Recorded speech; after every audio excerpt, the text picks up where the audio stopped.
I always knew I was adopted. My father, James Richardson, never hid that fact from me. What my sister Catherine didn't know was that being adopted wasn't the only secret in our family.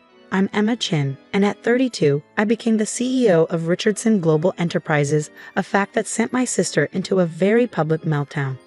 But let me start from the beginning.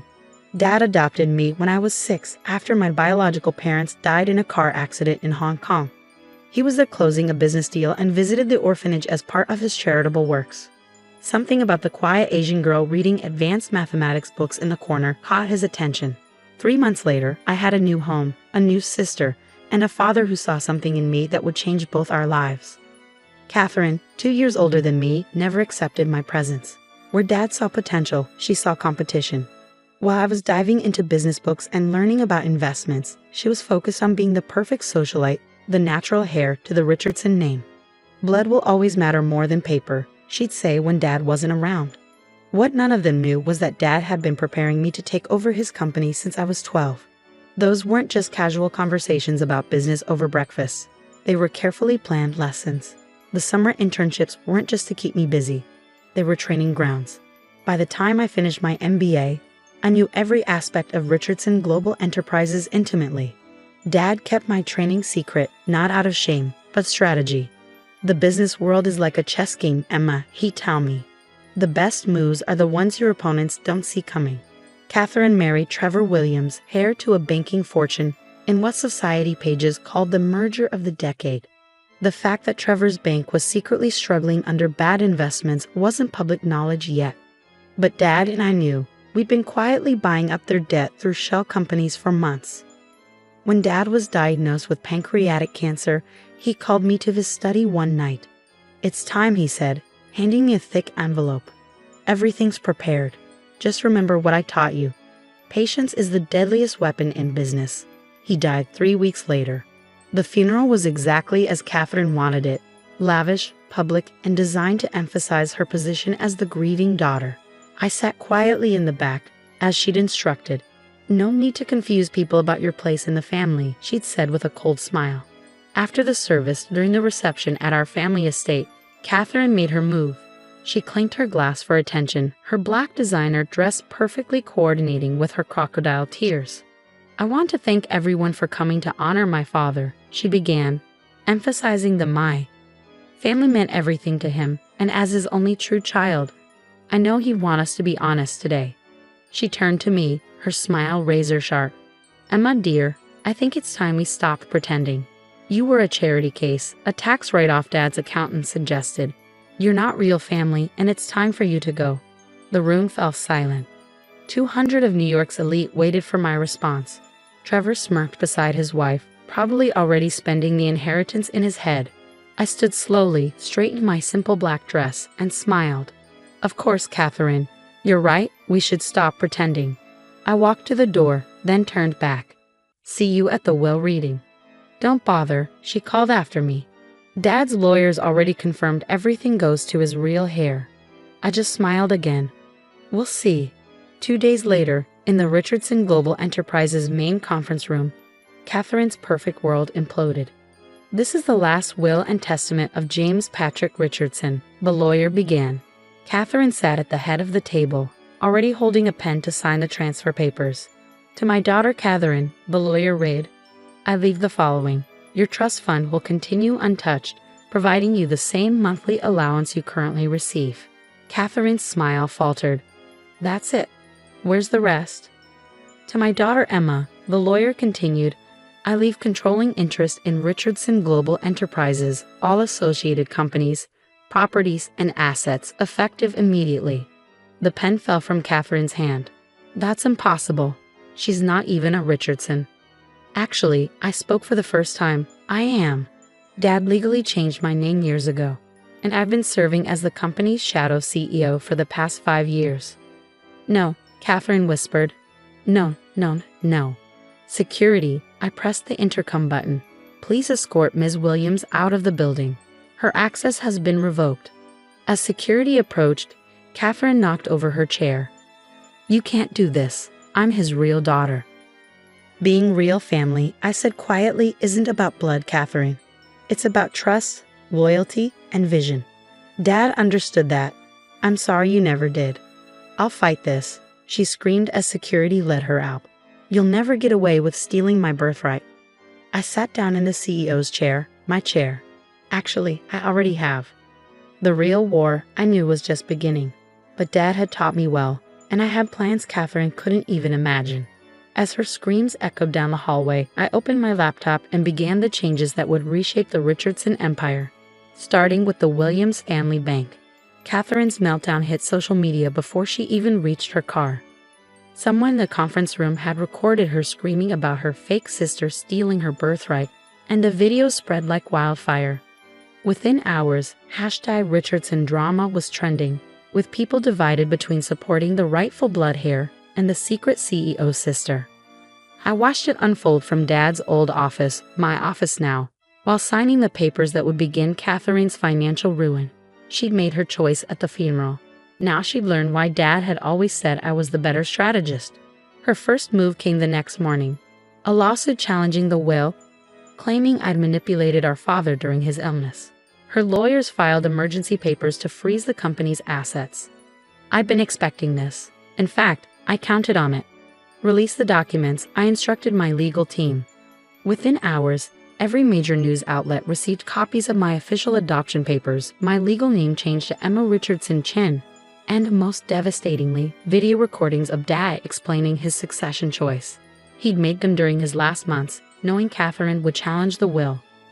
I choose Emma, he said in the video, looking directly at the camera, not because Catherine is inadequate, but because Emma is exceptional. She's been running this company in shadow for 5 years, turning record profits while her sister was planning charity galas. Blood doesn't make a CEO, vision does. Catherine's lawsuit was dismissed within days. But I wasn't done. Remember those shell companies buying up Williams Bank debt? The day after Catherine's lawsuit failed, Richardson Global called in all the loans. Trevor's family bank, already struggling, faced immediate bankruptcy. Catherine showed up at my office, her designer outfit slightly wrinkled. A telling detail for someone who'd never had a hair out of place. You vindictive bitch, she spat. You're destroying Trevor's family. I looked up from my computer. Actually, you did that when you kicked me out of Dad's funeral. Actions have consequences, Catherine. Dad taught us that, remember? Well, one of us was paying attention. He was my father. He was our father. But while you were playing society princess, I was learning to run his empire. Did you really think those summer internships were just to keep me busy? That all those breakfast meetings were just casual conversations? Her face paled. Those were training sessions. Every single one. Dad knew who he wanted as his successor by the time I was 12. The adoption, the name change, the secret training. It was all part of his plan. You could have been part of it too, if you'd ever shown any interest in anything beyond your trust fund.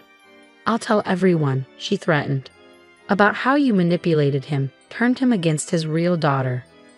Go ahead, I interrupted, turning my laptop to show her the screen. These are the records of every transaction from your trust fund for the past 5 years. The private shopping sprees disguised as charity donations. The business meetings that were actually spa days. Oh, and let's not forget the interesting transfers to Trevor's personal account. The ones that started right after you discovered his bank was failing. She sank into a chair. How did you? I told you. I've been running this company for 5 years. Did you think I wouldn't monitor the trust funds? Dad knew about all of it. He just wanted to see if he'd ever come clean. The next phase of my plan unfolded over the following weeks. As Williams Bank collapsed, Richardson Global swooped in to save it, at the cost of Trevor's family losing control. Catherine and Trevor were forced to sell their mansion, their cars, their vacation homes. Their society friends disappeared as quickly as their wealth. Funny how that happens. But the real twist came during the shareholders' meeting 3 months later. As I presented the company's record profits under my official leadership, Catherine made one last desperate play. She burst into the meeting, waving papers. I have proof, she screamed. Proof that she's been manipulating company funds. Security moved to remove her, but I held up my hand. Let her speak. The documents she'd brought were actually plans I'd leaked through a carefully chosen channel. Plans showing massive transfers of company funds. What Catherine hadn't realized was that they were records of her own embezzlement, done through proxy accounts she thought were untraceable.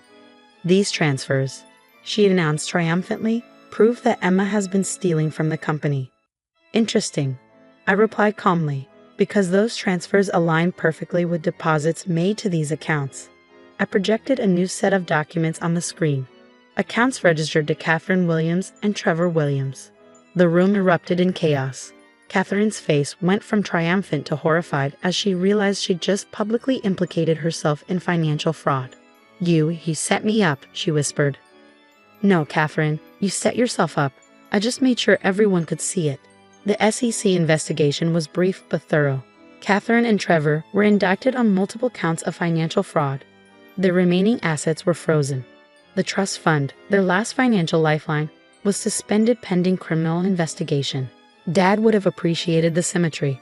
The sister could rely on blood ties, losing everything to the sister who learned strategy. 1 year later, I sat in my office reviewing the latest acquisition proposals. Richardson Global had doubled in size under my leadership, expanding into new markets while maintaining the ethical business practices Dad had valued. My phone buzzed with a news alert. Catherine had taken a plea deal. 2 years in a minimum security prison, followed by 5 years of probation. Trevor had fled to a non-extradition country, leaving her to face the charges alone. I picked up the photo on my desk.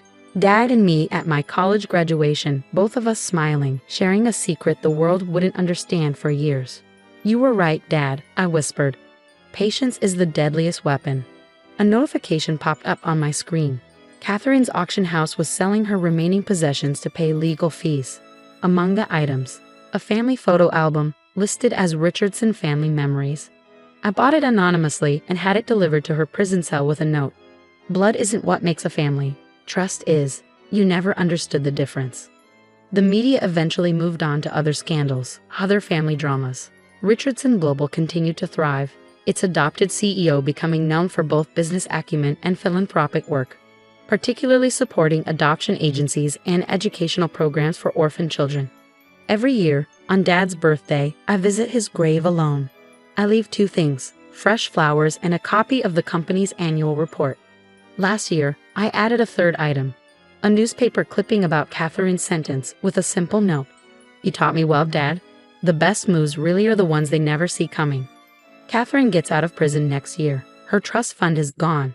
Her society friends have forgotten her. And her husband is sipping cocktails somewhere without an extradition treaty. Me? I'm in Dad's old office, my office, planning the company's next expansion. There's a new photo on my desk now, next to the graduation picture. Me with a group of business students I mentor, all of them adopted, all of them learning what Dad taught me. That family isn't about blood. It's about choice. And sometimes the family you choose is better than the family you're born into. Just ask Catherine. I'm sure she has plenty of time to think about that now.